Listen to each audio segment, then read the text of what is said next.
bienvenidos a todos a esta sesión de casos interactivos. Tengo mucho gusto de moderar esta sesión con una amiga y colega, que es la doctora Elizabeth Bartel, así que entre las dos vamos a coordinar. Elizabeth, ¿querés comentar la dinámica? ¿Cómo va a ser? La dinámica va a ser la siguiente, es un poco distinto a lo que ustedes pueden haber visto en otros lados. Vamos a ir presentando los casos clínicos, ya ustedes va a haber una instancia de votación. La idea es que en las preguntas donde ustedes tienen que votar, voten por lo que realmente están haciendo en sus centros, no con el último paper que ustedes han leído, sino que necesitamos acercarnos un poco al mundo real de nuestra América Latina. Y nuestros comentaristas de los casos clínicos, tenemos dos estupendos comentaristas, ¿no es cierto?, que es el doctor Cuellar y el doctor Beltrán, que acaba de desaparecer. No, ahí viene el doctor Beltrán. ¿Ya? Entonces, esa es un poco la dinámica. Queremos que esto sea lo más interactivo posible, pero mundo real, América Latina. ¿Isabel? Sí, presento, vení. Después vos presentás a Carlos y yo presento a Luis y Romina. El doctor Luis Cuellar, conocido por todos ustedes, es médico infectólogo del Instituto Nacional de Enfermedades Neoplásicas en Lima, Perú. Es docente, investigador en la Universidad Nacional Federico Villarreal, también en Lima, y es presidente actual de la Asociación Panamericana de Infectología. La doctora Romina Maguas es médica infectóloga, ella es staff de los consultorios externos de VIH en el Hospital de Infecciosas Francisco Muniz en Buenos Aires, trabaja en investigación clínica en la Universidad de Salud y es miembro de la Comisión de VIH e ITS de SADE. Y tengo el honor de presentar al doctor Carlos Beltrán. Nadie lo conoce, pero lo voy a presentar. Él es médico internista, infectólogo, y hablando de robustez, probablemente ha sido uno de los pilares fundamentales desde el inicio del grupo latinoamericano y, por supuesto, del que estemos hoy aquí en nuestro primer encuentro América Latina e infecto y VIH y enfermedades virales. Así que yo creo que me sobra cualquier cosa para presentar al doctor Carlos Beltrán. Muy bien, ¿viste, Carlos? Que las mujeres como somos, ¿eh? No criticamos a los hombres, ¿viste? Ahí. Muy bien. Bueno, vamos a empezar con el primer caso clínico. Ahí estamos. Ella es una mujer que hoy tiene 52 años de edad, consulta en el año 2018 por disfagia progresiva asociada a registros subfebriles y mal estado general. El diagnóstico de infección por HIV se hizo cuatro años antes y desde el 2014 al 2018 ella no consulta por temor. Hasta hoy vemos pacientes que les cuesta aceptar todo el tema de la infección por HIV, no consulta. Entonces evolucionó con progresión de la disfagia y agrega disnea progresiva y se decide la internación. O sea, el tema es disfagia progresiva y luego disnea. ¿Cuál sería el diagnóstico? Es decir, lo que hay que hacer ahora es escanear el QR que ustedes ven ahí. Le vamos a dar un minuto para que voten, así que lo pueden hacer ahora, el escaneo. Entonces ponemos las alternativas: candidiasis orofaringea, absceso retrofaringeo por bacterias comunes, histoplasmosis del piso de boca o un tumor. ¿Sí? ¿Están todos votando? A ver, un poquito más esperamos.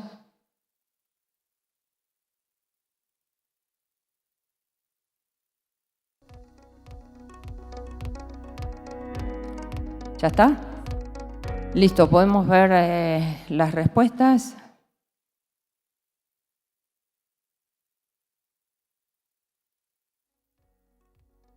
Perfecto. El 81% piensa que tiene una candidiasis orofaringea, eso es correcto.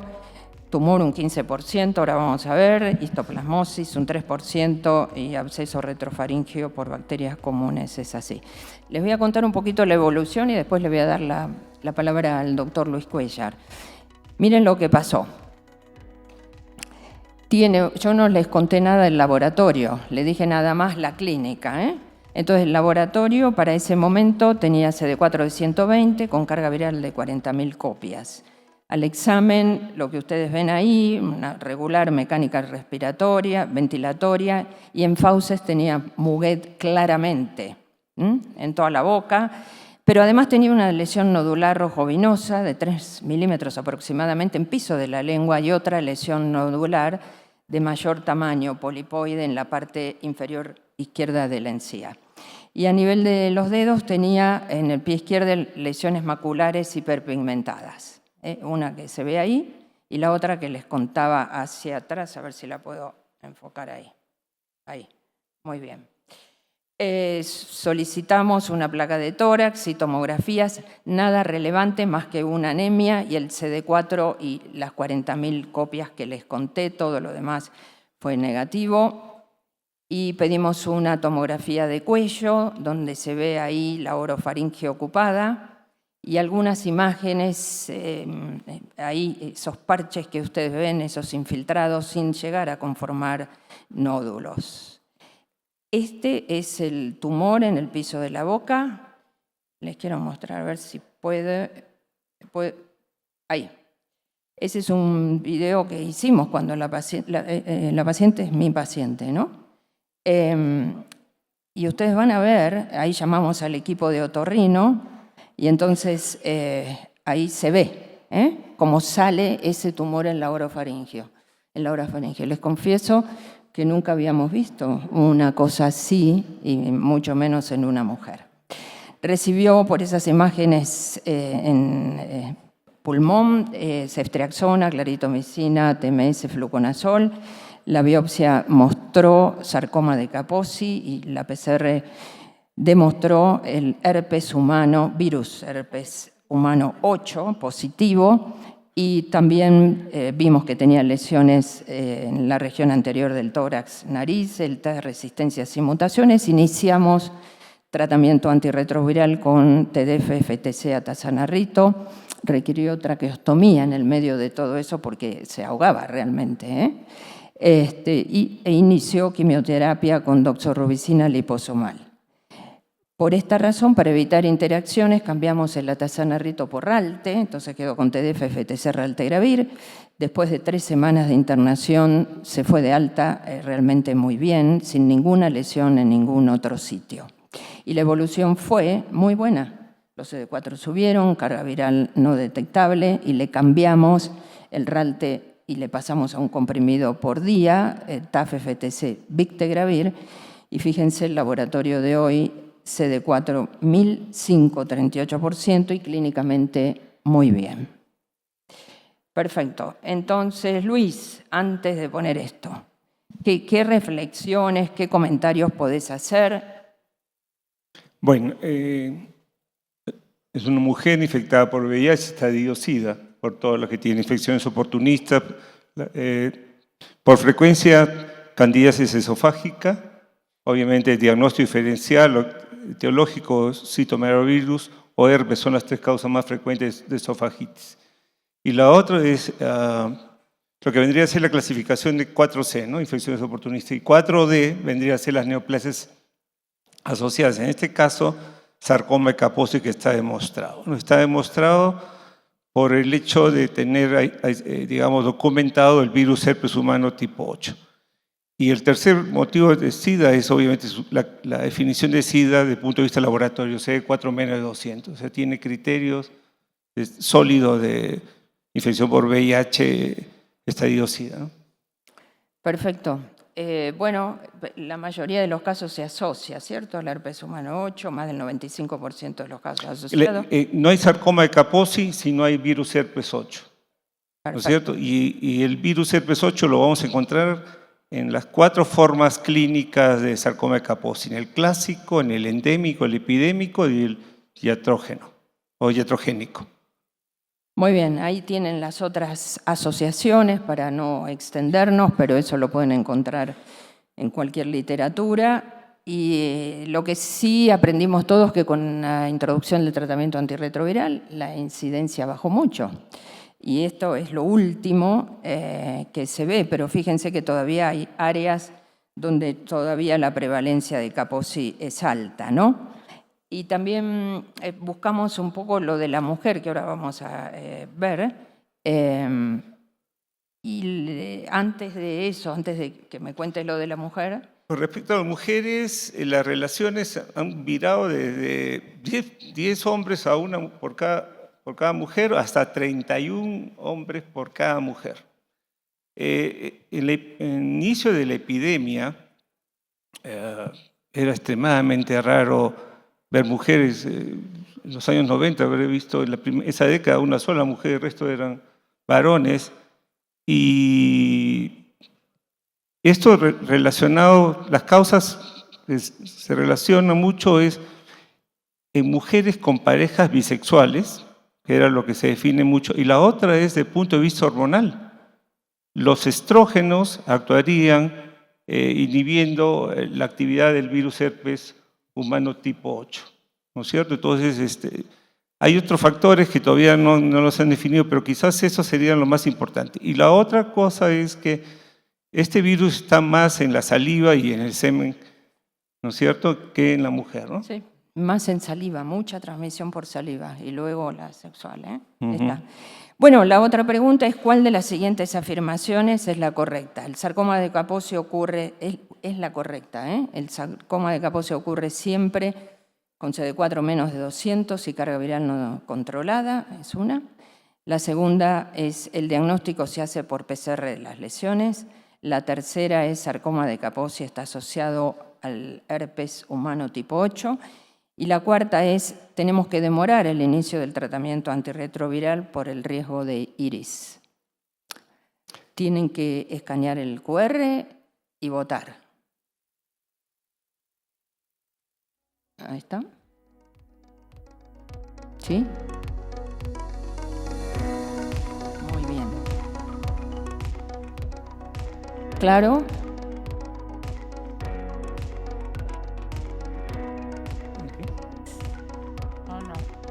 La doctora Chaín pregunta si hemos visto Kaposi con compromiso del sistema nervioso central. En mi caso, no.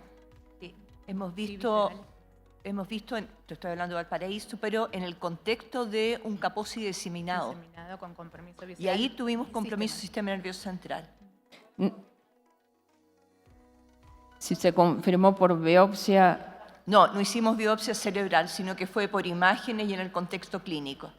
¿Sí? Y la respuesta al tratamiento. De igual manera, ¿no? De igual manera, hemos visto dos casos. Un caso fue que terminó en una hemorragia cerebral y murió, y el otro paciente fue tratado como hongo.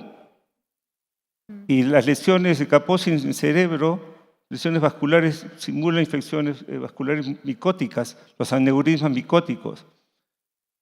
Esos son los dos que hemos visto del sistema nervioso. Okay. Bueno, vamos a ver cómo fue la votación. Perfecto, el Kaposi está asociado al herpes tipo 8. 12% piensa que menos de 200 CD4. Ahora vamos a ver y aprendimos que el Kaposi es uno de los tumores que lo podemos ver con más de 350 CD4 y con carga viral no detectable. Cuidado con eso. El diagnóstico se hace por PCR de las lesiones, está muy bien. Vamos a ver por qué pusieron eso, que es 0 y está muy bien. Y no tenemos que demorar el inicio de tratamiento. Esto lo digo y luego te doy la palabra.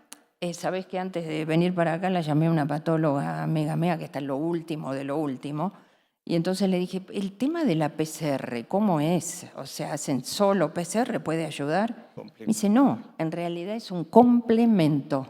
El diagnóstico sigue siendo por la histología, definitivamente. Y con las tensiones inmunohistoquímicas, la mayoría de los patólogos se manejan de esa manera. Y si tienen disponibilidad de la PCR, la hacen. Son las tres cosas, pero primero biopsia, segundo histoquímica y luego la PCR. ¿Está? Y luego el tratamiento que nosotros empezamos con la quimioterapia, con la doxorubicina liposomal. Así que, ¿estás de acuerdo con todo esto? Yo quisiera hacer unos comentarios. El estándar de oro es la biopsia con la histopatología y, si es posible, buscar el LANA1, el Ahí antígeno. está. Perfecto. El LANA1. El PCR es complementario. Si podemos hacer la PCR, bien, si no, no. Pero lo básico es la anatomía patológica. La otra cosa son las lesiones orales, 25%, y compromiso bilateral hasta 50%. ¿Qué significa tener sarcoma de Kaposi en la cavidad oral? Significa alta carga de enfermedad de Kaposi o diseminación, o enfermedad diseminada. Entonces, cuando encontramos en boca, cuando encontramos en nariz, fíjese que hay algo curioso. Hay estudios que muestran que cuando tienen sarcoma de Kaposi en la punta de nariz, tiene sarcoma de Kaposi en el pulmón. La correlación. Pero el hecho de tener sarcoma de Kaposi facial, pero principalmente en cabeza, en cavidad oral o en nariz, nos hace volver a la clasificación de la ACTG de sarcoma de Kaposi, ¿no? El TIS, el famoso TIS, ¿no? La extensión del tumor, la inmunosupresión y los síntomas. El tener ya en cavidad oral lo pone en T1. T1 significa tratamiento con targa o con terapia antirretroviral más quimioterapia. Por eso a ese paciente le dan quimio, tiene criterio de quimio. Perfecto. Tal cual como comenta Luis, esas son las recomendaciones últimas de la DHHS del 2024, donde en las lesiones localizadas pequeñas podemos empezar con tratamiento antirretroviral en piel, pero ya si se extienden mucho más en piel o, como comentaba Luis, si son viscerales y bueno, todo lo que él dijo, la indicación es de doxorubicina liposomal. Ponen, Luis, si estás de acuerdo, la otra alternativa es el paclitaxel, pero parece ser más tóxica, ¿no?, que la doxorubicina. Sí, y la acción de la doxorubicina es más rápido.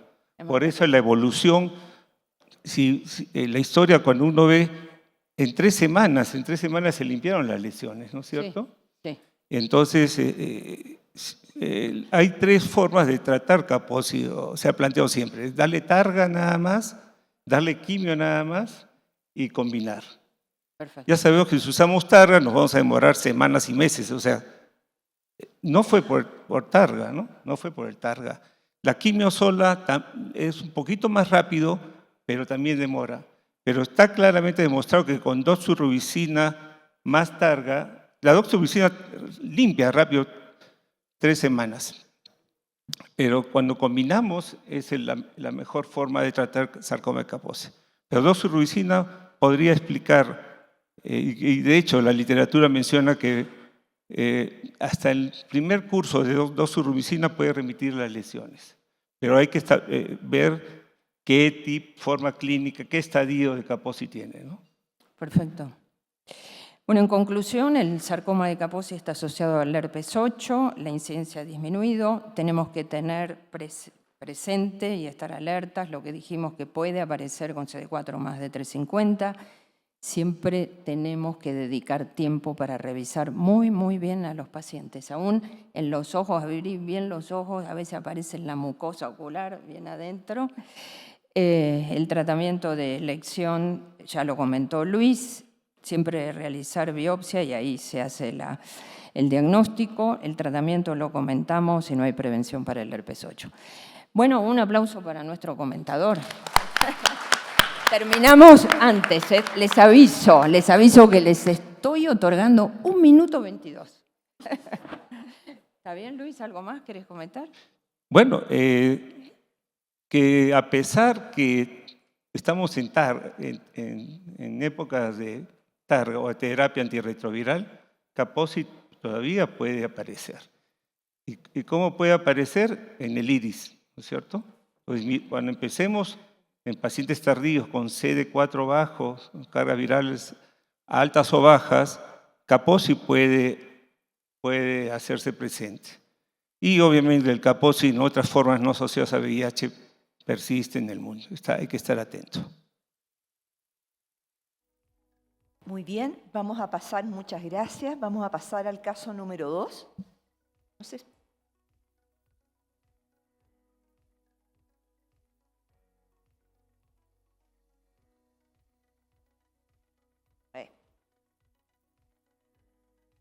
Bueno, el caso número 2 es, y lo puse acá al doctor Cristian Gajardo, porque es el becado que estaba atendiendo conmigo cuando recibimos a este paciente, y la verdad es que fue un trabajo en conjunto, así que tiene todos los méritos de.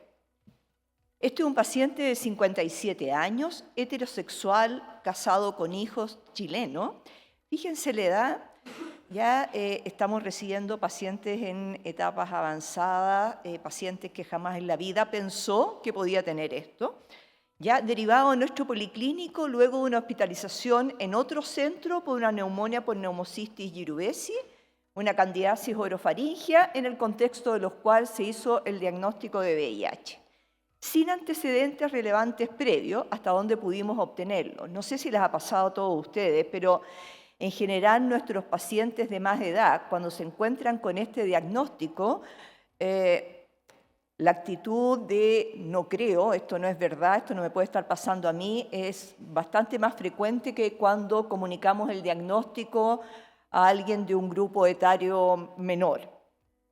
Así es que hasta donde sabíamos no había antecedentes previos, se hizo serología de virus B, se hizo antígeno de superficie, anticore, negativo, virus C negativo, Chaga, HTLV1 negativo.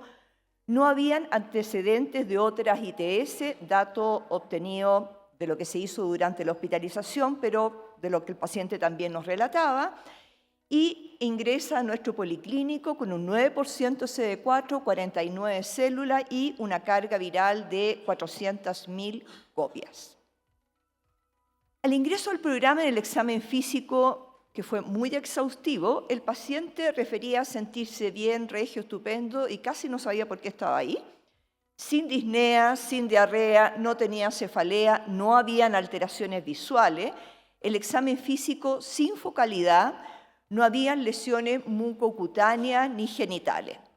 Por lo tanto, en este contexto, le indicamos el uso de cotrimoxazol forte, sulfatrimetopin, 1 al día. Él ya había completado los 21 días de tratamiento por su neumonía por neumocistis en dosis plena e iniciamos terapia antirretroviral con tenofovir, lamivudina, dolutegravir. Ahora, esto no es para que voten, sino para que quede dando vuelta. ¿Hubiesen solicitado algún otro examen en este contexto al paciente? ¿Hubiesen dejado otra indicación? Esto lo vamos a comentar o lo va a comentar el doctor Beltrán posteriormente. ¿Qué sucedió con este paciente? Consulta un mes después de iniciar la terapia antirretroviral por cefalea asociada a náusea y desorientación, extraído al servicio de urgencia. En el examen neurológico hecho por neurólogo, sin focalidad, se hizo un escáner de cerebro con medio de contraste, sin alteraciones. La punción lumbar tenía una proteína 147, 150 glóbulos blancos con 65% de polimorfonucleares, glucosa de 4, ojo, subrayado, lactato 46, tinta china negativa, pero tenía un antígeno para cripto que estaba positivo, no habían bacterias. Posteriormente, el hemocultivo, 2 hemocultivos, apareció un criptococo neoformas, mismo microorganismo que apareció en el cultivo de LCR. Por lo tanto, SIR enmascarado, se mantiene la terapia nosotros mantuvimos la terapia antirretroviral, por supuesto que quedó hospitalizado, iniciamos anfotericina B liposomal más fluconazol, y la duda es, ¿podríamos haber sospechado este cuadro un mes antes? Y vienen las preguntas. Escaneen, por favor, el código QR y voten de acuerdo a lo que ustedes hubiesen hecho en su policlínico con la consulta de este paciente.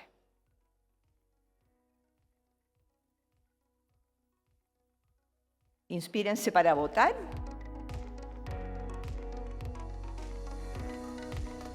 Me avisa el equipo cuando lo tengan listo.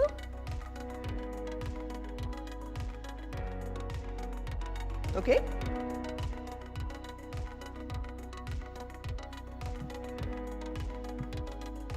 Ya, voten rápidamente para seguir.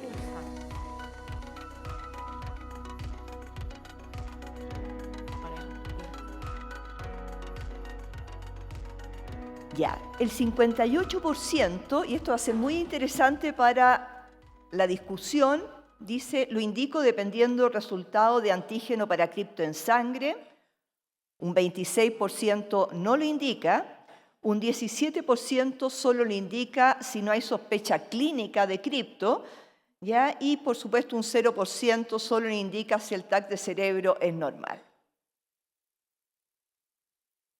Doctor Beltrán. Ah, perdón, me adelanté yo un poco a la vida, no puedo ser así ya.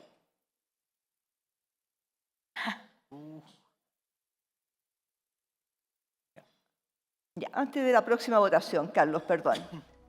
Comentarios. Bueno, el primer comentario es que esta reunión no debiera llevarse a efecto, porque la verdad es que ver en estos tiempos lo que vimos en el primer caso y en este segundo caso nos indica que las cosas están muy mal en nuestra región.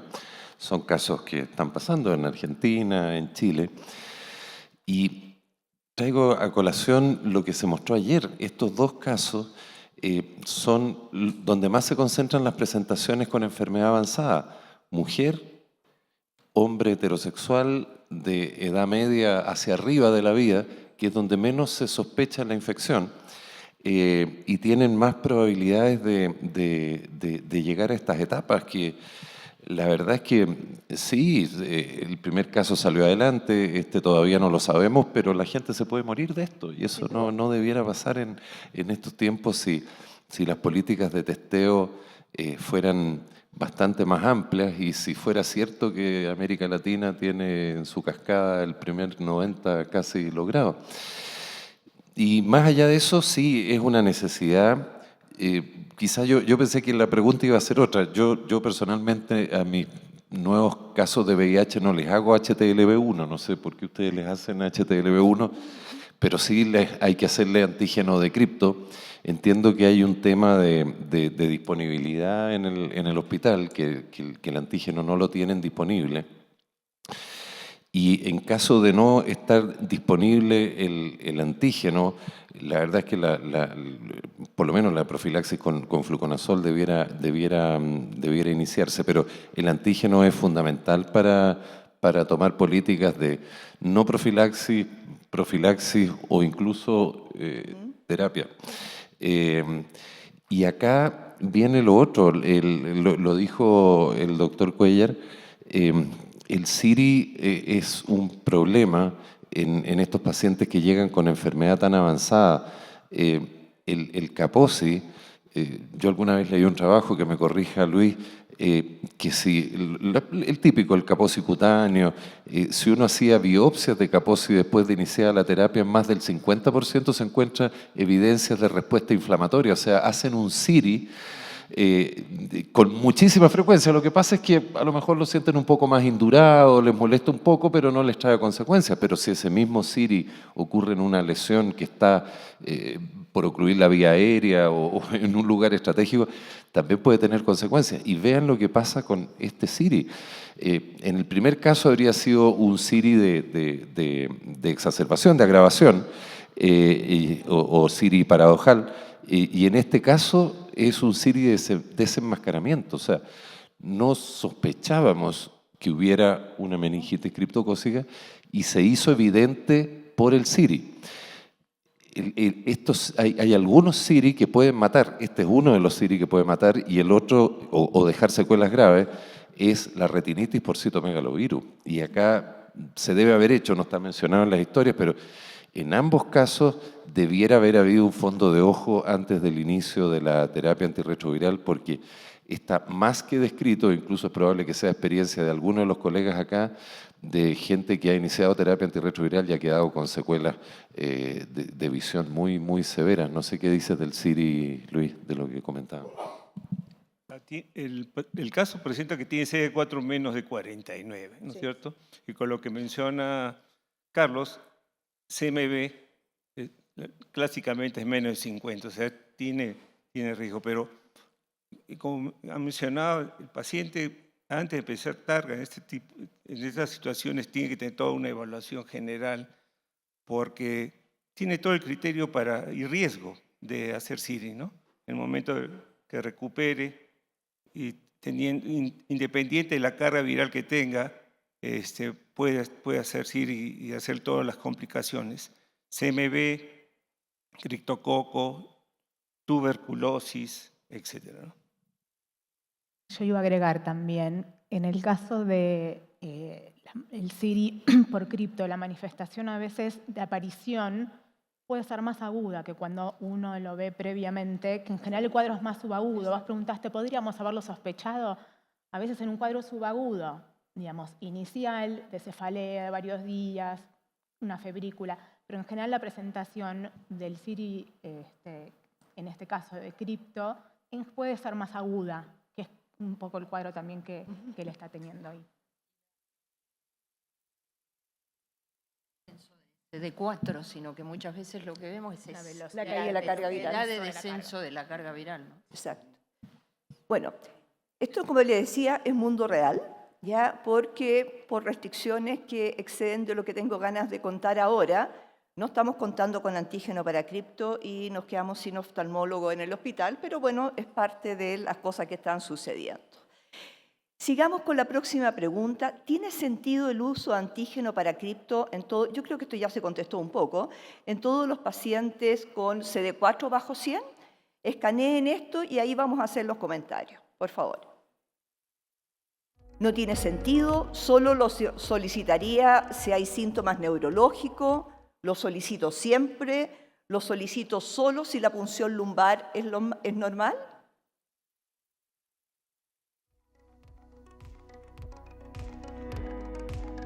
Perfecto, yo creo que esto ya fue parcialmente contestado. Carlos, ¿te parece que hable un poco de las guías y que tú comentes las guías? ¿O quieres hacer un comentario antes? Yo creo que no voy a hablar más porque me dejaste muy deprimido con eso que no tienen oftalmólogo, que no están haciendo fondo de ojo y que no están haciendo antígeno, porque la verdad, una de las cosas que cuando yo estaba en el sistema público, y no fue tan fácil, pero conseguimos, y lo quiero comentar porque para que ustedes vean si lo pueden aplicar en sus hospitales, conseguimos con los oftalmólogos, en nuestros hospitales en Chile, si uno deriva a un paciente, aunque sea dentro de su propio hospital, pueden pasar meses hasta que le dé la hora a la otra especialidad. No sé cuál es la realidad en cada uno de los suyos. Y nosotros conseguimos con los oftalmólogos que todos nuestros ingresos con menos de 100 CD4 tenían un fondo de ojo fast track. Y en menos de 48 horas el fondo de ojo estaba hecho. Y con eso iniciábamos terapia. La verdad, a veces iniciábamos y le pedíamos el fondo de ojo y lo citábamos de nuevo o nos avisaba el oftalmólogo, siga nomás, no hay problema.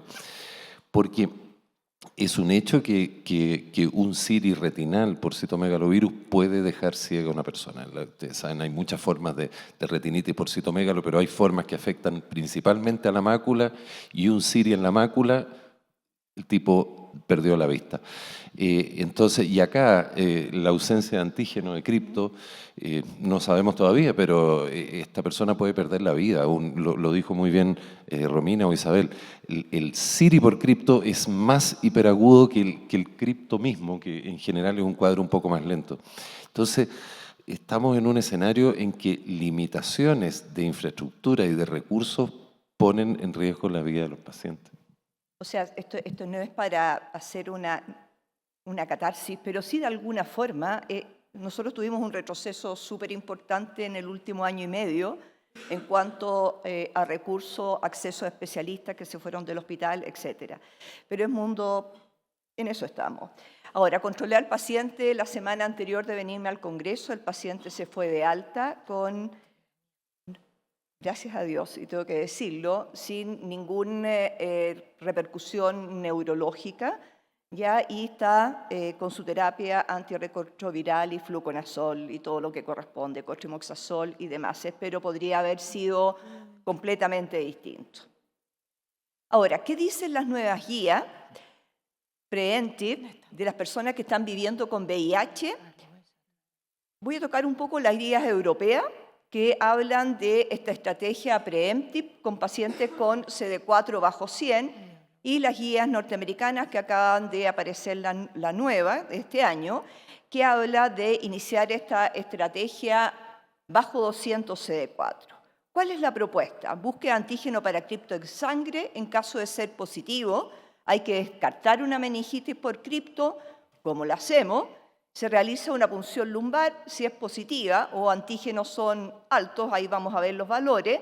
Hay que iniciar el tratamiento para una meningitis por cripto, diferir la terapia antirretroviral. En cambio, si la punción lumbar está negativa y los títulos son bajos, eso va a depender de la técnica que utilicemos, se inicia la estrategia preemptive con fluconazol. Esto lo sugerido en las guías europeas, que son de octubre del 2023, ¿no es cierto? Considerar este screening en todos los pacientes con CD4 bajo 100, ¿ya? Si nosotros estamos en presencia de un eventual CIRI paradójico, se difiere la terapia antirretroviral, se inicia la terapia con anfotericina y fluocitocina. Nosotros en Chile no tenemos fluocitocina, así que hacemos la asociación con fluconazol. Bueno, y si esto no es así, ya hacer todas las estrategias que anteriormente comentamos para tener la mayor seguridad de que no vaya a desarrollar un CIRI paradójico. Ahora, estas son las guías que aparecieron ahora de HHS, los números me tapan ahí, pero es de 2025. Aquí sí hay puntos de corte y además está la evidencia. Antígeno para cripto en todos los pacientes bajo 200 CD4. ¡Wow! Es un tema. ¿Ya? Y en particular en aquellos que tengan recuento bajo 50 CD4, eso es una evidencia A2. Antígeno para cripto, dependiendo, como digo, de la técnica, uno en 640, con el estudio LCR negativo, deben recibir el mismo tratamiento que si tuviésemos confirmado una meningitis por cripto, y esto es una evidencia B2. ¿Por qué razón? Porque el riesgo de mortalidad o progresión a meningitis aumenta con la monoterapia con fluconazol, y estos pacientes deben recibir el mismo tratamiento. Aquí vienen cada uno de los detalles. No sé, Carlos, prefiero que discutieras ahora qué te parece a ti, cuál es tu visión de ambas guías y cuál es la posibilidad real de aplicación en nuestra realidad América Latina. Sí, yo creo que, a ver, el escenario que a uno no le gustaría encontrarse es que tengamos un paciente como el que tú mostraste, que está muy bien, que incluso no sabe por qué está ahí, creo que lo dijiste con esas palabras, ¿sí? Y tú te encuentres con un título de cripto de 1 por 640 y tener que explicarle que tienes que hacerle una punción lumbar, es bien complicado. Sí, yo estoy de acuerdo que si el antígeno de cripto, no hay que olvidarse que el cripto es más tema en hombres que en mujeres. Si el antígeno de cripto es negativo, tranquilo, y no hay evidencia obviamente de enfermedad extrapulmonar, si el antígeno de cripto es título bajo, yo creo que sí basta con la profilaxis de fluconazol. El tema es cuando estás con títulos altos, claro, en que ahí tienes un título de 1 en 640 y tienes una punción lumbar que está negativa, que no tiene criptococosis meningia. Mi postura en esos casos es fluconazol en altas dosis. Creo que es complejo hacerle 2 semanas de fase de inducción con anfoliposomal más fluconazol en ausencia de inflamación meningia, pero sí, de todas maneras, diferir un poco el inicio de la terapia antirretroviral hasta que haya una cobertura del tratamiento de esta enfermedad, porque por algo tiene el antígeno, aunque no tenga manifestación clínica, tiene el antígeno en esos niveles. No sé si hay alguna otra opinión. Romina. Isabel. Sí, en lo personal me parece que es un poco difícil de llevarlo a la práctica esto hoy. Me parece que estamos todavía en la instancia, o por lo menos hay que discutirlo, ¿no? Digamos, nuestro escenario. Me parece que estamos más en la instancia de hacer el antígeno de cripto, digamos, intentar hacer el tamizaje en todos y todas las personas con menos de 200 CD4, cuando no tenemos ese recurso, destinarlo principalmente a los que tienen menos de 100, y en función del resultado de la antigenemia, digamos, la conducta posterior. Pero no sé, digamos, realmente si por título, digamos, la verdad es aplicable para nosotros. Sé, digamos, que el ensayo de flujo lateral tiene, digamos, siempre hay que tener en cuenta que los valores son más altos que los que manejamos con el látex, que es el de más uso por ahora en Argentina, pero me parece que esto es para discutirlo y ver cómo bajamos nosotros estas recomendaciones a las guías nacionales. Por el momento, la SADI recomienda el screening con antigenemia. Doctor, ¿tenemos tiempo para un El par de doctor preguntas? Sí, Barletta. por favor. Un comentario nada más respecto del tamizaje. Nosotros, afortunadamente, en el hospital hace muchos años que tenemos disponible el tamizaje con látex. Y respecto de los títulos de antigenemia, hace poco presentó en el Congreso de la SADI una de nuestras residentes un trabajo muy lindo, muy prolijo, que analizaron, creo que eran como 10 años de todas las antigenemias positivas, y si bien digamos, obviamente los títulos más altos tenían mucha más frecuencia de meningitis, hubo unos cuantos casos de hemocultivos positivos para cripto en pacientes que no tenían títulos tan altos de antigenemia, ¿no? Entonces, como no quedarnos con la idea solamente de que solo si tiene un título, digamos, si tiene un título, no sé, a título puro, eso no va a ser una meningitis, porque hemos tenido unos cuantos casos de esos, ¿no? De que pacientes con títulos bajos también terminaban teniendo cripto, ¿no? Pero ¿cómo lo pesquisás ahí si por ahí no le estás haciendo una toma de hemocultivo, por ejemplo? En ese caso solo le hiciste el screening. Por eso, ¿Es asintomático? incluso si tiene antigenemia positiva, hacer la punción lumbar siempre, y nosotros por lo menos hacemos los hemocultivos de rutina siempre, ¿no? Sobre todo porque tal vez sería un paciente que si no uno lo manda a la casa solo con, si no se hiciera la punción lumbar, no solo con fluconazol, y hemos tenido casos de pacientes que después positivizan los hemocultivos para cripto, incluso con títulos bajitos de antigenemia. Tenemos otra pregunta atrás antes de pasar al próximo caso clínico. Un simple comentario, que es un tema que me interesa, cripto. Con respecto a IRIS, que hablaron de justo las dos enfermedades que no hay que hacer corticoides. La cripto, que está contraindicado, obviamente, y el Kaposi, que son, uno piensa IRIS desinflamar, son dos situaciones que no habría que hacer corticoides. Y por otro lado, con respecto a cripto específicamente, aún con látex negativo en líquido cefalorraquídeo, positivo en sangre, negativo en líquido cefalorraquídeo, con síntomas neurológicos, se sugiere también hacer anfotericina, porque hay un síndrome neurológico que está descrito que el cripto está aparentemente en parénquima y pasa a líquido cefalorraquídeo posteriormente. Entonces, si tiene un síndrome neurológico inespecífico con látex negativo en líquido, probablemente ese paciente tendría que hacer anfo, no solo fluco. Y lo otro que quería contar, este año en CROI publicaron un póster, un subestudio del COAT, donde mostraban que sí hay que suspender los antirretrovirales en los cripto por IRIS, que disminuye la mortalidad de un 30 a un 10%. Bueno, este era el último slide, que es lo que hemos comentado. Yo quería agradecer todos los comentarios. La verdad es que una de las propuestas es que vayamos cada vez teniendo conductas similares, ¿ya? Y estas son las instancias para conversarnos en los distintos escenarios en América Latina. Ahora, Carlos, me gustaría que hicieras un último comentario con respecto a las guías internacionales. Voy a decir mi parecer antes de darte el tuyo. O sea, la verdad es que mundo real, limitaciones de recursos y todo, yo creo que tenemos que concentrar, por lo menos en estos casos, la búsqueda de antígeno, fondo de ojo y demás, en pacientes que tengan CD4 bajo 100. Eso en primera instancia. Carlos. Sí, bueno, el mensaje está claro. Yo coincido con el doctor Damián Águila que cripto significa postergar tratamiento. O sea, eso está súper claro. Quizás es la única instancia, hablemos después de la meningitis tuberculosa, ¿no es cierto? Pero son las instancias en que el test and treat no corre. Yo agregaría también retinitis por citomegalovirus para dar tiempo a que la enfermedad oportunista esté ya controlada con la terapia específica. Eso es lo que hay que hacer. yo insisto en que es un escenario muy poco deseable encontrarse con este paciente con antigenemias altas, líquido cefalorraquídeo normal, y entrar en una hospitalización, anfotericina liposomal, etc.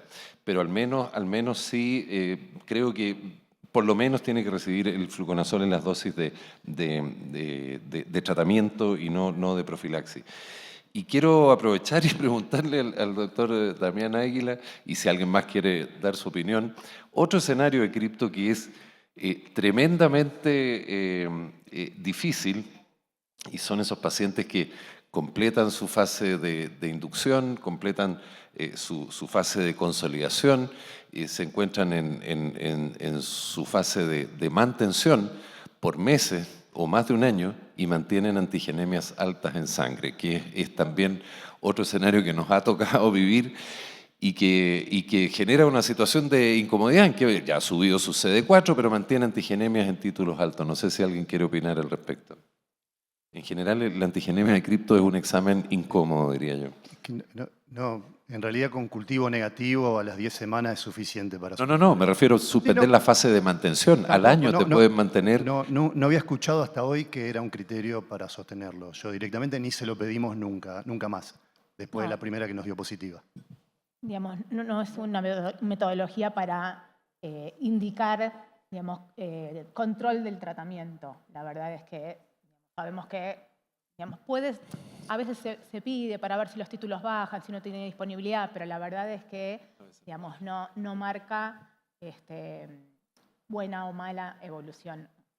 No sirve para el seguimiento. La indicación es que ya no se hacen más controles. En el tiempo se van a negativizar o podrán quedar como una huella. Yo quería rápidamente contar una anécdota muy interesante. Claro. Año 90, en los 90, yo era residente, tercer año, estaba encargado del piso de infectología en el Hospital Cayetano Heredia. Y nos mandan de un hospital psiquiátrico de Lima, un paciente catatónico, estaba agitado. ¿No es cierto? Le hacemos la prueba, sale VIH positivo. Está agitado, le hacemos criptococo, punción lumbar, positiva a criptolátex. Entonces, en 90 no teníamos tratamiento antirretroviral en Perú, así que le dimos tratamiento para criptococo. Le dimos tratamiento de criptococo, volvió a su catatonía. Entonces, criptococo, comenzamos a revisar neurotransmisores con criptococo y ¿se acuerdan esta película de Robbie Williams, no? Resplandor, creo, Despertar. ¿No es cierto? Caso interesante de presentación de criptococo sistema nervioso. Perfecto, muchas gracias. Pasamos al tercer caso clínico, doctora.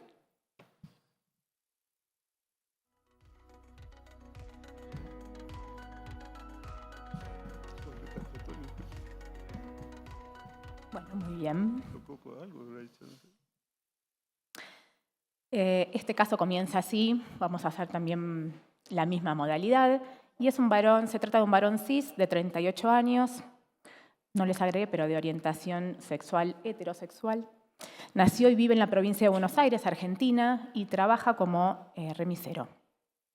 Su diagnóstico de VIH fue en marzo del 2024, a raíz de pérdida de peso y una diarrea crónica intermitente, iba, venía. Y en el laboratorio inicial de confirmación tenía 37.100 copias, 39 CD4, 8%, no tenía coinfección con hepatitis B ni C, el treponema pallidum fue negativo y tenía anticuerpos positivos para hepatitis A. Eso es lo que teníamos basal. Con eso, digamos, fue evaluado en el área de consultorios, empezó rápidamente el 15 de marzo, tratamiento antirretroviral con doluteno, lamivudina y la profilaxis con Bactrim. No se hizo screening acá inicial para otras infecciones oportunistas, inició entonces el tratamiento. Pero, digamos, unos días después se interna, el 6 de abril, casi 3 semanas, con fiebre, que había aparecido en los últimos 10 días, tos seca y una disnea progresiva. Continuaba con su diarrea, obviamente que no había cesado. En el examen físico estaba adelgazado, con lesiones maculopapulares en el rostro, que él, digamos, notaba que en los últimos días también, si bien había algunas lesiones iniciales, habían progresado en los últimos días. Y en el laboratorio de ingreso de internación tenía una anemia, no decía mucho los blancos ni la fórmula leucocitaria, una eritro normal, tenía un ligero aumento en la LDH, un toquecito hepático, digamos, colestásico, estaba hipoalbuminémico y con una hipocalemia, seguramente producto de la diarrea que venía teniendo. Esas son las imágenes en la foto de las lesiones maculopapulares en el rostro. Bueno, a esto le podemos sumar, digamos, la primera imagen que se hace en la internación, que es del día que se interna, en donde, digamos, podemos ver múltiples opacidades, un infiltrado micronodulillar bilateral, asociado a un sutil, según el informe, patrón en vidrio esmerilado. Tenía un leve, digamos, en el informe, derrame pleural laminar izquierdo, digamos que era prácticamente, no lo habíamos prácticamente visto. No tenía adenomegalias axilares o mediastínicas. Informaba también la tomografía una ginecomastia nodular unilateral derecha y una hepatomegalia homogénea. Así que es una persona con infección avanzada por VIH que, digamos, ingresa con pérdida de peso, diarrea, tiene compromiso, digamos, hepatoesplenomegalia, digamos, si bien no tenía linfadenopatías, tenía compromiso del sistema retículo endotelial, lesiones en la piel y el compromiso pulmonar. Así que le pregunto al panel, pero también en este caso ustedes, ¿qué diagnósticos diferenciales piensan? Digamos, si no hay una pregunta posterior, pueden levantar la mano y qué piensan en este contexto rápido, lo más frecuente, en su medio. Tuberculosis. Histo. ¿Qué más? ¿Alguien piensa en PCP? ¿Venía en profilaxis? ¿Lo dejan para una... por ahí para... ok. Atípica. Muy bien. ¿Alguien piensa en algo, digamos, fúngico, pero que no sea histo? Coccidioidomicosis, podría ser, dependiendo del área, digamos, él es de Argentina, pero, digamos, en Buenos Aires quizás lo pensamos menos, si fuera del área precordillerana un poquito más, y seguro en algunos países de ustedes también. ¿Y nadie piensa en algo tumoral, una linfangitis carcinomatosa? No. Falta historia, muy bien. Tiene una imagen nodular única, unilateral en la mama, para pensar que los tumores que dan metástasis de este tipo, los más frecuentes es el de mama, pero sería como más raro. Y paracoxi también, como coxi y paracoxi. Bien, entonces, digamos, ya dejamos los diagnósticos atrás en función de lo que pensaron. ¿Qué estudios complementarios solicitarías? La primera pregunta. La primera opción es cultivos convencionales para gérmenes comunes, hongos y micobacterias a partir de hemocultivos, el esputo oval, venía con algo de tos, la biopsia de piel. 2, métodos serológicos, en este caso. 3, pruebas rápidas en función de lo que tengan, lo mismo, disponibilidad, detección de antígeno o PCR, o, digamos, también tienen una opción donde no tengo disponibilidad ni de pruebas rápidas, ni cultivos para hongos y micobacterias, por ahí están en un centro de atención primaria y no tienen posibilidad de ni una ni otra, o quizás A más C, que sería la primera y la tercera, justo nos salen las opciones, podrían tener opción de cultivo y pruebas rápidas, que sería como lo ideal. Piensen bien. Lo que tengan disponible también, ¿no? Dejando de lado por ahí lo ideal, lo que tengan.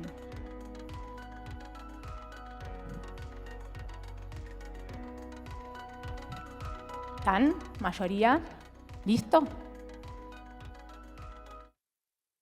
Bueno, A más C, evidentemente la mayoría tiene posibilidad de pedir pruebas rápidas, más cultivos convencionales, estamos en el 76% de los casos, con lo cual la verdad que es llamativo, me llama la atención, está súper bien. Solo cultivos, el 15%, pruebas rápidas solita como inicio, pediría el 5%, No olvidar que a veces uno tiene disponibilidad de pruebas rápidas, pero siempre, digamos, es importante no dejar, si tiene disponibilidad, de hacer los cultivos convencionales, son los que nos dan la posibilidad, obviamente, de obtener cultivo, digamos, resistencia o susceptibilidad, depende de los aislamientos. Y bueno, no tengo disponibilidad ni de una ni de otra, el 5%, y nadie optó, en este caso, por los métodos serológicos, que está muy bien y lo vamos a ver ahora. Bueno, y repasando un poco, digamos, esto también lo venimos viendo en todas las sesiones previas. Recién hubo una sesión muy linda donde repasamos metodología diagnóstica de infecciones oportunistas. La verdad es que, digamos, como todos sabemos, tenemos los métodos convencionales, los clásicos, que digamos, hemos y seguimos usando desde hace muchísimos años.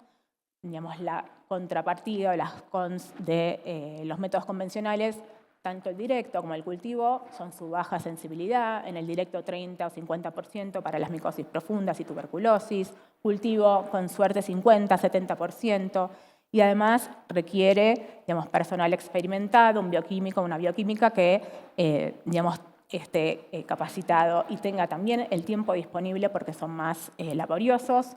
También requieren recordar un laboratorio de bioseguridad 3 y obviamente tienen un tiempo, digamos, el tiempo del cultivo es largo. En estos casos los microorganismos son de crecimiento lento, como digamos, tuberculosis, así que digamos, si bien son nuestros métodos tradicionales, por supuesto que digamos, en los últimos años se han agregado metodologías que nos han permitido hacer un diagnóstico más rápido y oportuno. La histopatología, por supuesto, en este caso el paciente tenía lesiones en piel, uno puede hacer una toma de escarificación o biopsiar y también nos va a dar, si bien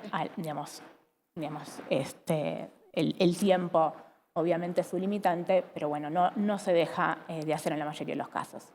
Respecto a los métodos serológicos, estamos todos y todas de acuerdo que en las personas con inmunosupresión avanzada, digamos, no nos aportan muchos datos porque en líneas generales los pacientes pueden tener muy bajo título o el título es tan bajo, no dosable, que la verdad son métodos con muy poca sensibilidad en estos escenarios. Y lo nuevo, digamos, por suerte, evidentemente la mayoría de ustedes están con disponibilidad de hacer algún tipo de prueba rápida o PCR o la detección antigénica. Así que, digamos, lo novedoso, por supuesto, son pruebas digamos, que en muchos de los casos digamos, se hacen en el punto de atención, digamos, son de bajo costo, bastante digamos, rápida la devolución, en muchos casos entre 2 horas y seguramente dentro de las primeras 24 horas, así que son las pruebas ideales en el día de hoy, para empezar y combinarlas con el resto de los métodos convencionales. ¿Alguna opinión del panel en este momento? ¿Están de acuerdo? ¿Les pareció en su lugar de trabajo pueden hacer ambas cosas, método convencional y pruebas rápidas? Sí, afortunadamente sí. Nosotros podemos hacer convencionales y al laboratorio privado mandamos el antígeno. Bien.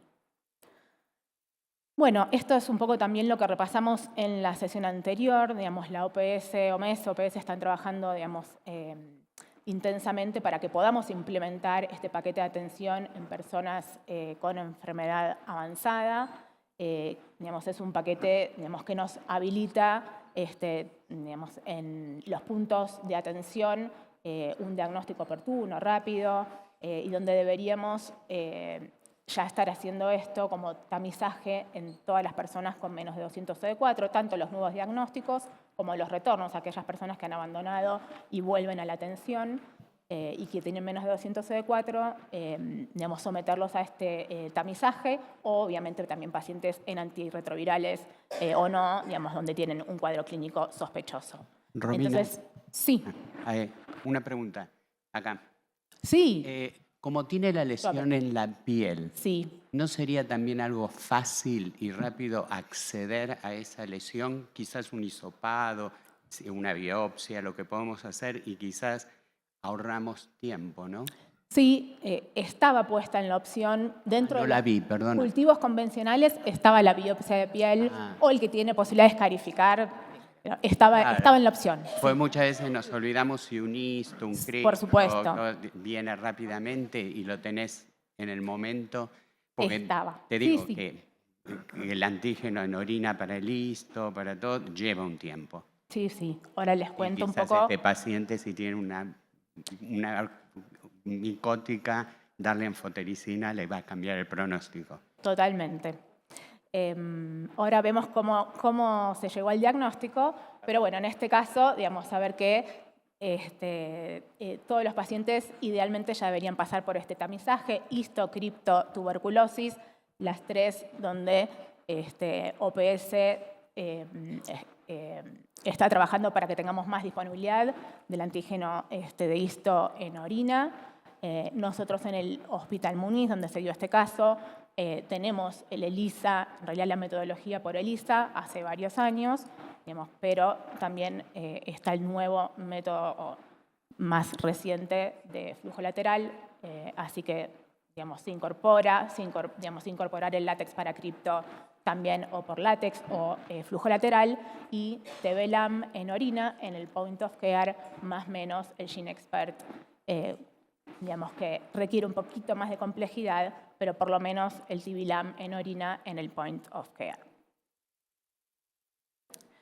Bueno, ¿cómo siguió el caso clínico? Se le había tomado una muestra de esputo rápidamente en la guardia y digamos, el hospital tiene un equipo de bioquímicos y bacteriólogos digamos, muy entrenados y ya la verdad es que en el primer esputo bacteriológico, donde igual se le hace Phil Nielsen y la atención directa para hongos, ya veían elementos compatibles con Histoplasma capsulatum, tenía una baciloscopía negativa, en ese cultivo igual desarrolló flora polimicrobiana. Micología, la unidad igualmente confirmó digamos, ese hallazgo al siguiente día. También en el hospital se le hace un hisopado nasofaringio para descartar virus respiratorios, que es mandatorio al ingreso. Había sido todo negativo. Se había digamos, también escarificado la lesión del rostro. Lo mismo, hallazgos compatibles con Histoplasma capsulatum. Le habían hecho el antígeno en orina, que le dio positivo, con un valor muy alto por encima del corte. Así que todo parecía digamos, bastante encaminado. Y además, digamos, por la diarrea, le diagnosticaron una shigelosis, empezó tratamiento antibacteriano. El antígeno de cripto, digamos, en ese momento fue negativo. Solo se habían tomado hemocultivos para gérmenes comunes, no habían llegado a salir los de Koch y los de hongos.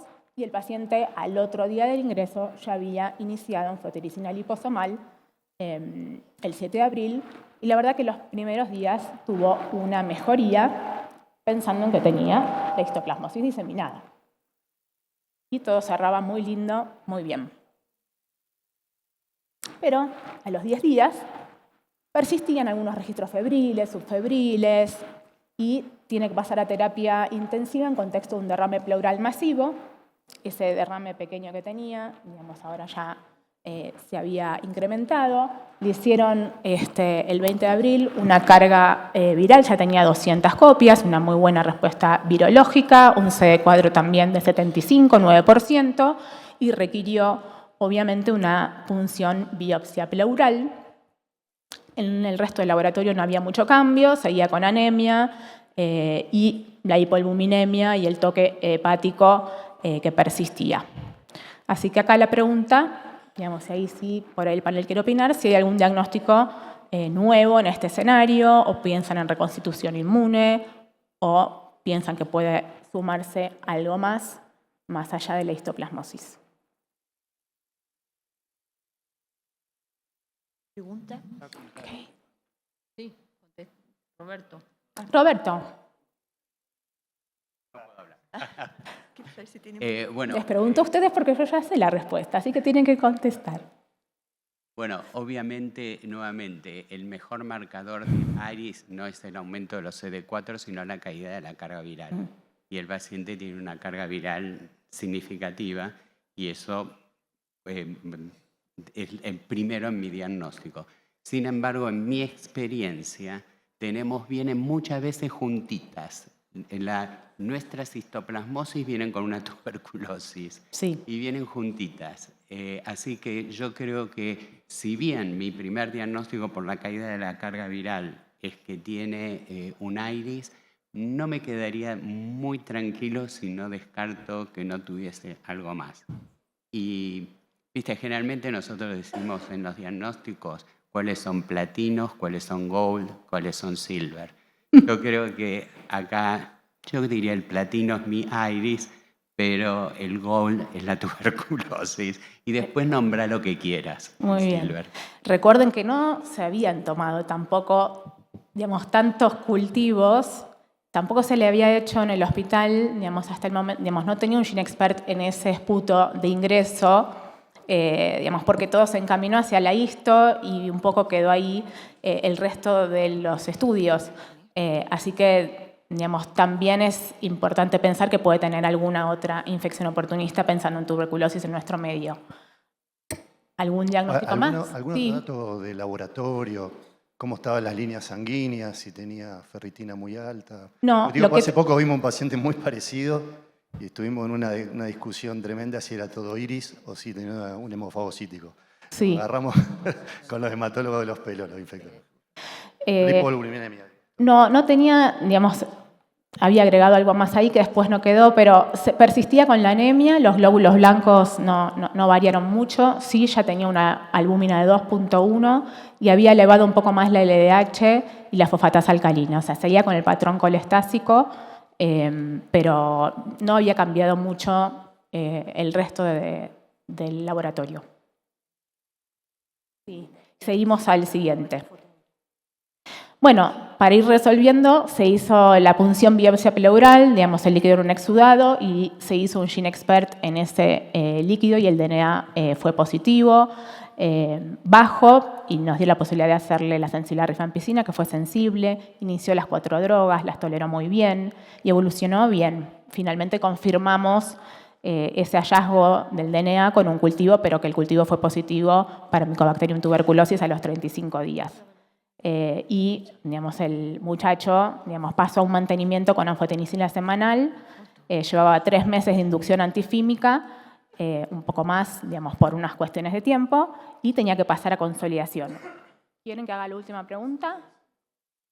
Yo creo que cierra tú el capítulo porque ahora tenemos una foto grupal, así es que comenta a un comentario final, Romina, de tu caso. Perfecto. Bien, bueno, ahí lo que se hizo fue ajustarle el tratamiento antirretroviral. Digamos, obviamente había empezado con las 4 drogas, así que se le duplicó la dosis de dolutegravir. Para rotarle, digamos, la anfotericina, se rotó a itraconazol vía oral y continuamos la consolidación antifímica cambiándole la rifampicina por levofloxacina, siguió con isoniazida, etambutol y levo. Fue muy buena evolución y lo que aprendimos con este caso, como dijimos, las coinfecciones, sospecharlo, su frecuencia no es despreciable. Los métodos rápidos sabemos que son útiles para el diagnóstico y tratamiento oportuno y son costos efectivos. Y obviamente si hay diagnóstico temprano, la mortalidad es menor. Y eso fue todo. Gracias.